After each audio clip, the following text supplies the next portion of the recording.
What's up, everybody? I hope you're all well, and I hope you're all having fun with Velvet Shell so far. If you're wondering why I haven't uploaded in a bit, I was away at Montreal for the Rainbow Six Invitational, which was absolutely amazing. Shout out to everybody I met and all the Ubisoft devs, and especially the community managers. Huge thanks to all those guys for such an awesome experience. And a massive congratulations to my friends on Continuum for taking home the World Champions title for Rainbow Six Siege on PC, as well as a huge congratulations to Elevate GG for taking home the World Champion title on Xbox One. I was planning on uploading a video during the weekend with some exclusive Velvet Shell gameplay, Jackal and Mira on the new map, but I recorded about 20 gigabytes worth of footage, and while I was transferring the footage to my USB flash drive, some ESL guys came in and basically unplugged all the PCs while I was in the middle of my file transfer, so I lost all of my footage. But thankfully, Serenity is a really cool guy, and he lent me some of his footage that he didn't use for his initial video. So huge thank you to Serenity. Feels good, man. If somehow you're subscribed to me and you don't know who Serenity17 is, go check him out. If you want to see some pictures and posts from the event, or for some reason you want to know what my face looks like, you can go follow me on Twitter at NJOverclocked. But with all of that out of the way, I want to talk about the new map and the new operators. I got to spend a lot of time playing on the new map with a bunch of people, and I have to say it is really awesome. From what I've played so far, I actually think that is one of my favorite maps in the game at the moment. All of the spawns and objective locations are well thought out. There aren't so many run-out locations for defenders, so you're not going to have to be watching your back every 5 seconds, but there are some. But the ones that are there are pretty easily counterable and watchable by the attackers. The bomb sites are generally balanced, and from what I've played so far, I can't say that there's any bomb site that's so terrible that you never want to pick it. All of them are pretty good. That doesn't mean that there aren't some that are better than others. For example, Hookah Lounge was probably my favorite objective to defend, and all of them have a lot of potential for really cool strats that I'm excited to see what people will do in the future. On the attacking side, the map is also well-rounded in the sense that there's a lot of places to enter, and there are a lot of ways to attack from outside the building, as well as a lot of ways to attack from inside the building. For example, top-down or bottom-up. Generally just a really versatile map. As an attacker, you're never going to feel like you have no options, or like you have very few options. Like, if you're the type of person who hates plane, then you'll probably love this map. The building is more or less a square without overcomplicated routes and hallways, numerous stairwells, lots of places to rappel from, a rooftop,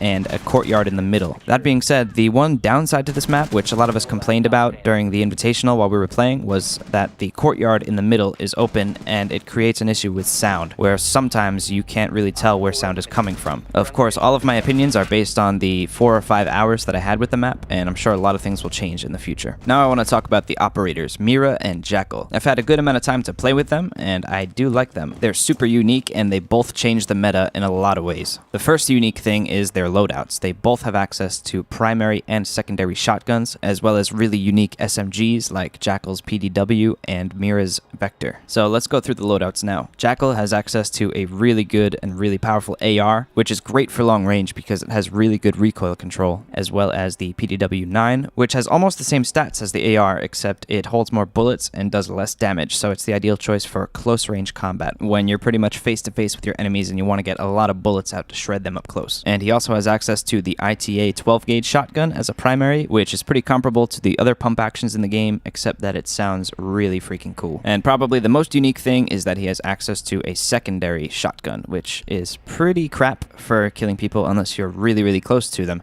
and I think is best used for opening up holes if you want to use a AR or a PDW as a primary and you need some holes opened up, or if you're camping in a corner or close to a window where people are rappelling in, then you might be able to get a one-shot kill on them. Other than that, though, I don't think this secondary shotgun is going to be very useful, and it doesn't have much stopping power for killing. The USP, on the other hand, is a really good pistol and is actually pretty accurate at long range. And finally, he has a breaching charge and stun grenade as his utility. Moving on to Mira, her Vector 45 ACP is pretty amazing.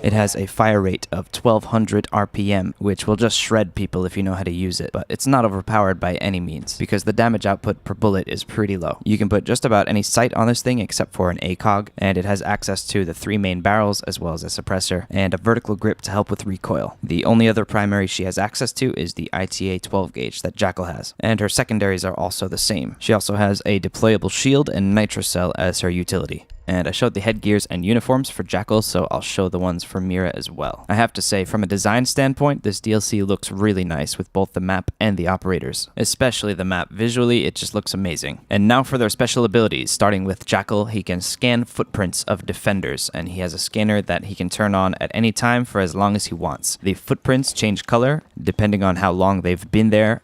Fresher footprints will be green, and then blue, and then orange, and then red. Red footprints indicate that the defender was there in that spot almost 90 seconds ago. And if you scan a set of footprints, your entire team will be shown the location of that operator once every 10 seconds for 30 seconds. And that operator will be notified that they are being scanned. So obviously this is really useful for combating roamers. And you should know that if you go prone, you will not produce any footprints for Jackal to see, and Kavira using Silent Step also does not produce any footprints. As for Mira's special ability, well, she can place down a bulletproof window in any reinforced wall. It's also a one-way window, so you can see out from the inside, but you cannot see in from the outside. Keep in mind as well, you can only place one of these on the side of the wall that you reinforced from. It's a really useful gadget for gaining intel or pre-firing people through walls or around corners by lining them up through the window and then peeking out and shooting before they can even know you're there. The window also has a gas canister underneath it that you can shoot out, which will cause the glass to fall about 2 to 3 seconds later. You can use this to pre-fire people, but you have to get the timing right,